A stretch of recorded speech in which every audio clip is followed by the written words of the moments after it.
नमस्कार, मैं एम के पांडे। हमारी धारणा पर आपका स्वागत है। आज का यह वीडियो भारतीय भोजन पद्धति के संदर्भ में कुछ जानकारी देने से संबंधित है। इस संदर्भ में हमने अब तक जो जानकारी प्राप्त की है, हमने जो देखा है, हमने जो समझा है और उस पर जो चिंतन मनन किया है, उसी से संबंधित यह जानकारी पूरी हमारी धारणा पर आधारित है। और हमें लगता है कि यह जानकारी जो आपके सामने प्रस्तुत की जा रही है, यह हमारे अपने विचार हैं। ऐसा हो भी सकता है, ऐसा नहीं भी हो सकता है, लेकिन मुझे लगता है कि इसमें बहुत हद तक सच्चाई भी है।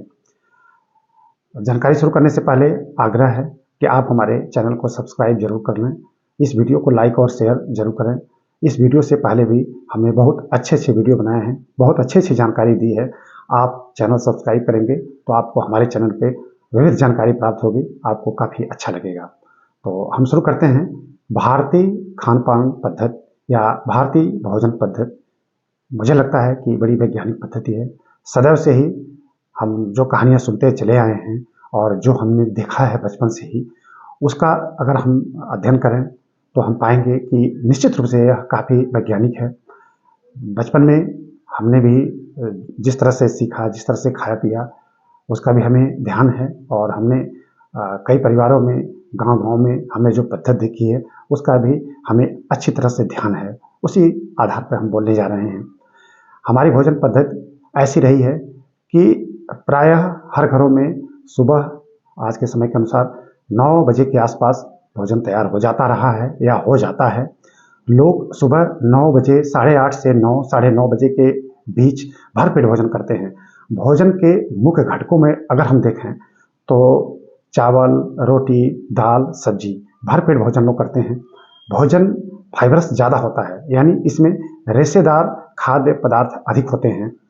और अगर हम इसकी पूरी एनालिसिस करें तो हम पाएंगे कि लगभग हर मौसम में खेतों में कुछ न कुछ ऐसे फसलें होती हैं, साग सब्जियां कुछ ऐसी होती हैं जो अधिक रेशेदार होती हैं। हमने इसके पूर्व के वीडियो में मिलेट्स के बारे में, मोटे अनाजों के बारे में थोड़ी बहुत जानकारी दी थी। हम अपने भोजन पद्धति में, पूरे भारत की भोजन पद्धति में हम जाएं तो हम पाएंगे कि प्रायः मिलेट्स भी हमारे भोजन पद्धति का भाग रहा है और आगे भी रहेगा। तो जो हमने सुबह भोजन देखा, भोजन का जो प्रारूप देखा, वह हाईली फाइबरस है।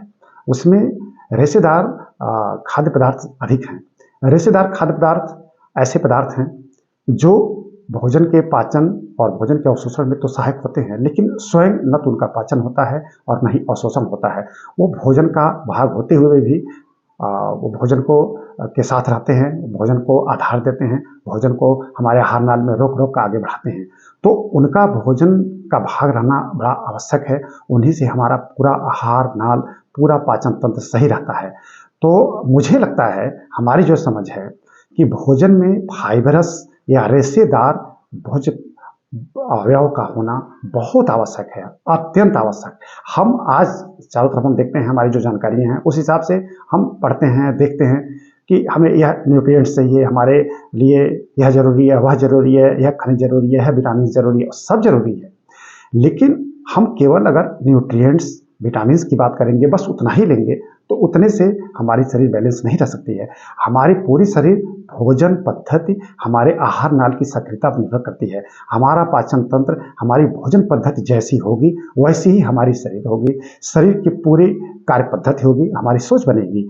तो हमें अपनी भोजन पद्धति पर सबसे अधिक ध्यान देना होगा। इसी से हमारी पूरी दिनचर्या या पूरी नियमावली निर्धारित होने वाली है। तो हमने देखा, भोजन हमने सुबह एक बार लिया 8:30 से 9:30 के मध्य। इसके बाद हमने देखा कि पूरे दिन भर हमारे भारतीय लोग, हमारा भारतीय समाज ऐसा कुछ खास भोजन वो नहीं ग्रहण करता है। हल्की फुल्की चीज़ें वो खा लेता है ज़रूर। गुड़ एक बहुत ही अहम भाग है हमारे, मतलब हमारे डाइटरी सिस्टम का। गुड़ के साथ पानी पिया जाता है। फिर शाम को 7 से 8:30, 9 के बीच शाम का भोजन बनता है और सब लोग भरपेट भोजन करते हैं। अब हम क्या कहना चाहते हैं कि सुबह का भोजन भी हमारा हाईली फाइबरस है और शाम का भोजन भी हाईली फाइबरस। हम कई बार भोजन के पक्षधर नहीं रहे हैं। हमारी सनातनी व्यवस्था कई बार भोजन के पक्षधर नहीं है। वर्किंग सिस्टम हमारे सनातनी व्यवस्था में बहुत अधिक है, यानी हम कार्य प्रधान समाज में जीवन यापन करते हैं। श्रम को काफ़ी महत्व दिया जाता है, तो भरपेट भोजन को काफ़ी महत्ता मिलती है इसमें।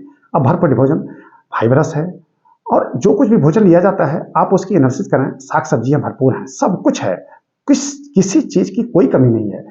और सबसे बड़ी बात इसमें हम क्या पाते हैं कि बहुत पर्याप्त भोजन लिया जाता है, पर्याप्त भोजन। अब अगर वैज्ञानिक दृष्टि से देखें तो digestion is directly proportional to quantity of food, यानी भोजन जितना अधिक हम ग्रहण करेंगे एक बार, उतना ही अच्छा पाचन होगा, यह तो हमारा विज्ञान कहता है। हम थोड़ा थोड़ा भोजन लेंगे तो वह उतना अच्छा पचता तो नहीं है, ये तो हम खुद कहेंगे, हम भी काफ़ी पढ़े लिखे हैं, हम स्वयं जूलॉजी से एमएससी हैं, तो हम तो ये खुद कहेंगे कि कई बार भोजन करने से हमारा पाचन या हाजमा सिस्टम तो चुस्त दुरुस्त नहीं रहेगा। हमको एक बार पर्याप्त भोजन तो करना ही चाहिए, सुबह और शाम 2 बार करना चाहिए। पेट को थोड़ा खाली रखना चाहिए, दिन को पानी पीना चाहिए, गुड़ के साथ पानी पिए तो और अच्छा है। हम अनावश्यक अनर्गल चीज़ें ना खाएं, तो हमें अपना भोजन ठीक ठाक तो रखना ही पड़ेगा। अब हम आते हैं कि हम पर्याप्त भोजन लिए, तो यह एक सिस्टम हमको बड़ा अच्छा लगा। दूसरा, इसमें फाइबरस या मिलेट्स, या ऐसे देखें कि चना, अरहर, मटर और जो जितनी भी साग सब्जियां खास खास हैं वो सब हमारे भोजन का भाग रहा है। हमने सत्तू का सेवन बराबर किया है।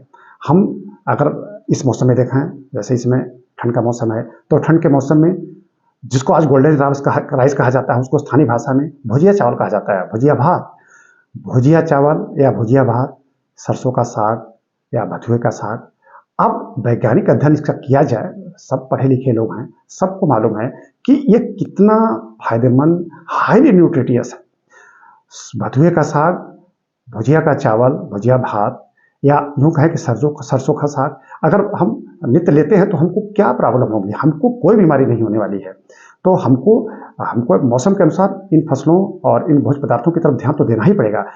हम पूरे सिस्टम में चलें, हम यहाँ से साउथ तक हम देख रहे हैं, हम स्वयं लगभग देश के हर भागों में स्वयं गए हैं, हर जगह की भोजन पद्धति हम देखते हैं।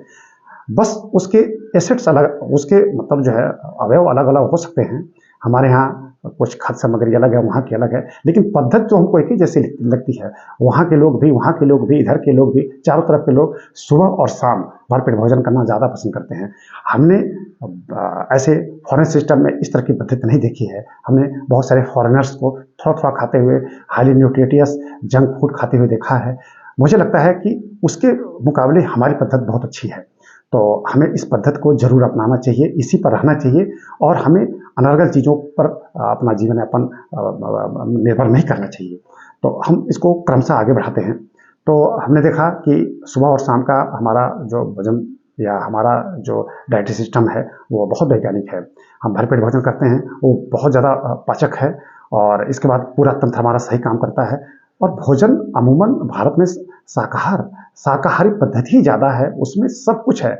हम द्वितीय प्रोटीन पर ज़्यादा विश्वास करते हैं, ना कि प्राथमिक या प्राइमरी प्रोटीन पर। द्वितीय प्रोटीन हमारे पूरे शरीर को, पूरी मशीनरी को काफ़ी सक्रिय रखता है, पूरे अंग उपांग को सही रखता है, और हमको इस पर निर्भर रहना ही चाहिए। वैसे सबका अपना अपना अपनी अपनी सोच है, हमारी यह सोच है, व्यक्तिगत हमारी धारणा है ये। तो सुबह शाम के भोजन के बाद हमने देखा पूरा दिन हम सक्रिय रहते हैं, पूरा दिन कार्य करते हैं। हमारे दैनिक जीवन में दिन के सोने का कोई कार्यक्रम नहीं है, दिन के सोने पर हम नहीं ज़्यादा जोर देते हैं। दिन भर हम वर्क करते हैं, श्रमशील हमारा समाज है, फिर शाम को जल्दी भोजन करना, जल्दी सो जाना।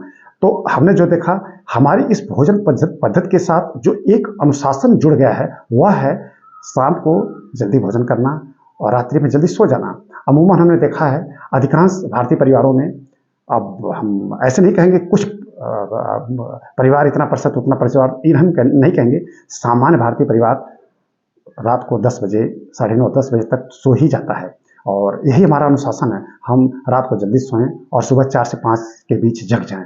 अगर हम ऐसा करते हैं तो हमारी शरीर अवश्य ही स्वस्थ रहेगी। हमारा यह भोजन, यह सिस्टम जो है, या डाइटरी सिस्टम हमको यह करने के लिए मजबूर कर देता है। हम जल्दी भोजन करेंगे तो थकान दिन की है ही, भोजन करने के बाद तो थोड़ी आलस लगती ही है, फिर सोने का ही मन करता है। तो हमारे जीवन में एक बहुत बड़ा अनुशासन बन जाता है, जल्दी सोना और जल्दी जगना। सुबह जो जल्दी जगा, 4 से 5 के बीच में सारे नित्य क्रियाक्रम करने के बाद उगते हुए सूरज को जिसने प्रणाम किया, लंबे लंबे सांस लिए, आँख को छिटा मारकर धुला और इसके बाद अब पढ़ा लिखा, अपने काम किया, क्यों क्यों उसको कोई प्रॉब्लम होगी? वह स्वस्थ हो ही नहीं सकता है। और एक पद्धति हमने देखा कि अमूमन सारे लोग सुबह जब जगते हैं तो आँख को धुलते हैं, मुँह को धुलते हैं, ब्रश करते हैं, दातून करते हैं। ब्रश दातून करने के बाद अमूमन बहुत सारे लोग नहा भी लेते हैं, बहुत सारे लोग नहीं नहाते हैं। नहाना सबको है, सुबह सब लोग नहाते हैं, लेकिन इसके बाद ही कुछ ग्रहण किया जाता है। ये सिस्टम तो हमको बहुत ही अच्छा लगता है और यह हमारा सदैव भाग रहना चाहिए। इस पे बड़ा गर्व होता है कि हमारे सिस्टम में इतनी बढ़िया व्यवस्था है। तो हमको सुबह ब्रश और दातून करने के बाद ही कुछ ग्रहण करना चाहिए। ये प्रारंभ में भी हो जाता है। प्रारंभ में हम जगते हैं, सबसे पहले हम दातून ब्रश करते ही करते हैं, इसके बाद चाय और बाकी चीज़ें लेते हैं। अब एक सिस्टम हमको ये अच्छा लगा। दूसरा, सुबह हम जल्दी भोजन कर ही ले रहे हैं, नित्य अपने दैनिक कर्म में लग जा रहे हैं, फिर अनुशासित ढंग से हम अपना काम करते हैं। तो मुझे जो 2-3 चीज़ें बड़ी अच्छी लगी कि हमारे भोजन पद्धति के साथ शाम को, रात को जल्दी सो जाना और सुबह जल्दी जग जाना। इससे हम जब डीप स्लीप में जाते हैं, गहरी नींद में, शरीर थकी रहती है और हम रात को 9, साढ़े 9, 10 बजे सो जाते हैं, तो हमको काफ़ी गहरी नींद आती है। गहरी नींद ऐसी नींद है कि जिसमें स्वप्न नहीं आते हैं। Deep sleep is not attend bye dream. यह बड़ी अच्छी कहावत है कि गहरी नींद स्वप्न रहित होती है। स्वप्न कुछ नहीं है। स्वप्न पर हम एक जरूर वीडियो बनाएंगे, अच्छा उसमें विवरण दिया जाएगा, अपने अनुभव शेयर करेंगे और हम स्वप्न पे एक बड़ा वीडियो जरूर बनाएंगे, आगे बनाएंगे। तो गहरी नींद स्वप्न रहित होती है और हमको लगता है कि यह नींद 3 से 4 घंटे आनी चाहिए। जब तक गहरी नींद नहीं आएगी, हमारे शरीर में की फिटिंग नहीं आ पाएगी। तो शरीर फिट रखने का एक बहुत बड़ा मंत्र यह भी है कि हम गहरी नींद में जाएं, और गहरी नींद हमको जब तक हम दिन भर काम नहीं करेंगे तब तक नहीं आ सकती है। एक सिस्टम हमने यह भी देखा दिन को सोने का, तो हमारे तंत्र में, हमारे भारतीय समाज में यह कहीं कुछ इसका प्रावधान नहीं है। तो हम लोग पाते हैं कि हम बैठते भी हैं तो पालथी लगा के बैठते हैं, कहीं भी बैठते हैं तो पीछे शरीर को पूरा ऐसे हम पूरा 90 डिग्री को करके बैठते हैं। हमने अधिकांश देखा है, बूढ़े बुजुर्ग भी हमारे बैठते भी हैं, तो अगर कोई ऐसे टेढ़ा बैठा है, चाहे तिरछा बैठा है, टेक लगा के बैठा, टोक देते हैं। यह भी मुझे बड़ा अच्छा लगा। हमको एकदम सीधा बैठना चाहिए। हम सीधा बैठते हैं, पालथी लगा के बैठते हैं तो कभी दर्द नहीं होगा, पीठ में दर्द नहीं होगा, घुटनों में दर्द नहीं होगा। आजकल ये सिस्टम नहीं पाते हैं। बहुत सारे लोग आराम तलब हो गए हैं, आराम चेयर पे बैठते हैं, ठीक है। वो सिस्टम ज़्यादा अच्छा नहीं है। तो हमारे तंत्र में हमारी भोजन पद्धति ये कराने के लिए मजबूर कर देती है। हम जब अपनी भोजन पद्धति को ठीक ठाक रखेंगे, हमारा हाजमा, हमारा पाचन तंत्र ठीक ठाक रहेगा, तो इस सारी नियमावली ऑटोमेटिक बन जाएगी। तो हमने कुछ आपको बताए इसके चरण। अब भोजन के जो मुख्य घटक हैं, भोजन के तो ऐसे कुल 7 घटक हैं, 7 अवयव हैं। हम उसको एक बार गिना देते हैं। कार्बोहाइड्रेट, प्रोटीन, वसा, खनिज, विटामिन, पानी और रेशे। इनमें केवल कार्बोहाइड्रेट, प्रोटीन और वसा का ही पाचन और इनका अवशोषण होता है। बाकी 3 का यानी खनिज, विटामिन और पानी का उसी रूप में अवशोषण हो जाता है। रेशे का न तो पाचन होता है और न ही अवशोषण होता है। तो भोजन के 7 अवयव हैं। भोजन के 7 अवयव अवश्य हमारे भोजन के सदैव पूरी मात्रा में ये घटक मौजूद रहने चाहिए। हमने पाया हमारे भोजन तंत्र में पानी को बहुत महत्व दिया गया है। ऋग्वेदिक लाइनें कई जगह आती हैं। ऋग्वेद में जल को औषधि, महाऔषधि माना गया है। हम जल ग्रहण को बहुत महत्व दिए हैं और जल तो महाऔषधि है ही। हमारी पूरी शरीर, हमारी कोशिका का लगभग 85 से 86% भाग जो है वो जल ही है, वो H2O ही है। तो पानी पर बहुत ज़्यादा महत्व दिया गया है। तो गुड़ खा के पानी पीना, चीनी के बजाय गुड़ उतना नुकसानदायक नहीं है। तो यह भी हमारी पद्धति सदैव से रही है। तो हम चाहेंगे कि हमारे समाज में हमारी जो परंपरा रही है, सनातनी जो परंपरा सदैव से रही है, वो आज भी कायम रहे, आगे भी कायम रहे। हम अपने भोजन में साग सब्जियों, आज जिसको हम गोल्डन राइस कहते हैं, हमारा भुजिया चावल है, भुजिया भात है, हम उसको जरूर ध्यान दें। हम सत्तू को ध्यान दें, हम साग सब्जियों, हरी साग सब्जियों पर भरपूर ध्यान दें। हमको ऑटोमेटिक सब कुछ मिल जाएगा उसमें, ठीक है।